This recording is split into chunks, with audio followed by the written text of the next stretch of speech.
Yes, dear 12th standard students, now we are on the 8th example.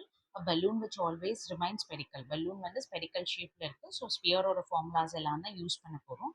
Being inflated by pumping in air. So 900 cubic centimeter per second இருக்கு அப்படின்னு சொல்லியிருக்காங்க. அந்த find the rate at which radius of the balloon வந்து increase ஆகுது. Radius வந்து 15 centimeter.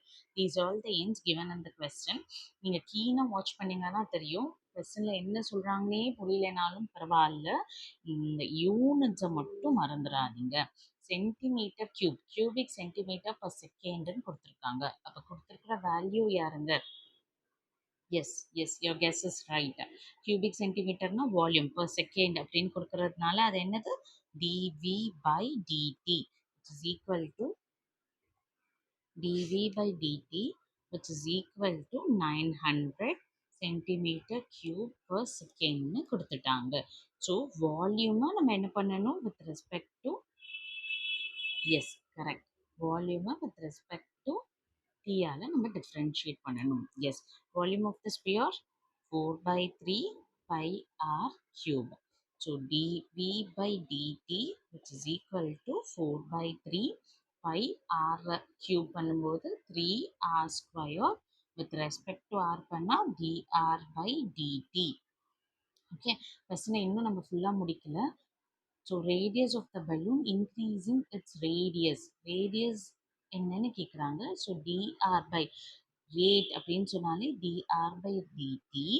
ரேடியஸோட value 15 சென்டிமீட்டராக இருக்கும்போது இந்த வேல்யூ என்ன? இதுதான் கொஸ்டினில் கேட்டிருக்கிறது. கண்டுபிடிக்கலாமா? ஸோ டிவி பை டிடி தான் நம்ம கொஸ்டினில் கொடுத்துருக்காங்க 900ன்னு. ஜஸ்ட் ரீப்ளேஸ் பண்ணலாமா? So d v by d t is 900 4/3 pi 3 times r square dr by dt நமக்கு தெரியாது. So we can cancel 3 cancel பண்ணிடலாம். 3 and 3 will get cancelled. So 4 அந்த சைடு பண்ணும்போது என்ன ஆகும்?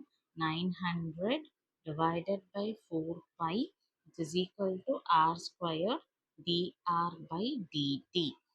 So just listen. நம்ம கேன்சல் பண்ணினோன்னா என்ன வரும்? லெட் இட் பி அந்த மாதிரியே இருக்கட்டும். நம்ம இன்னும் கேன்சல் பண்ண வேணாம் ஃபர்தராக. நமக்கு தேவை டிஆர் பை டிடி தான். அவர் மட்டும் இங்கே இருக்கட்டும், ஆர் ஸ்கொயர் அங்கே போயிடட்டும். இப்போ அப்படி போகும்போது என்ன ஆகும்? 900 by 4 pi r square which is equal to dr by dt. dr by dt என்ன வேல்யூவில் வேணும்? r equal to 15. So r equal to 15 போது dr by dt என்ன? 900 by 4 pi r square 15 square 15 square is 225. வேல்யூவை பண்ணிக்கோங்க. இன்னும் சிம்பிளாக நீங்கள் பண்ணணும் அப்படின்னா யூஸ்வலாக கேல்குலேஷனுக்கு என்ன பண்ணுங்கள்? 13 to 30 is 900 ரைட். 4 pi அப்படியே இருக்கட்டும். 15 into 15 நான் எழுதிக்கிறேன் என்னோட கன்வீனியன்ஸ்க்காக. So 15 ones are 15 twos are 15 ones are 15 twos are 2 cancel ஆயிடும். ஸோ 4ம் கேன்சல் ஆயிடும். Yes clear. So your final answer will be இந்த மாதிரி கால்குலேட் பண்ணுறது ஈஸியாக இருக்கும். 900 என்டையராக 225ல பண்ணணும்னா கஷ்டம். இன்னும் சின்ன சின்ன simple tricks and hints. So இது பண்ணிங்கன்னா 1/5 dr by dt. So this is your thing. So இதோட முடிஞ்சிருச்சு அப்படின்னா கண்டிப்பாக கிடையாது. dr by dt equal to 1/5 r அப்படிங்கிறவங்கள சென்டிமீட்டர், t அப்படின்னா per second. So this is your final answer. Bye bye, take care. Doubts இருக்கிறவங்க கமெண்ட் பண்ணுங்க.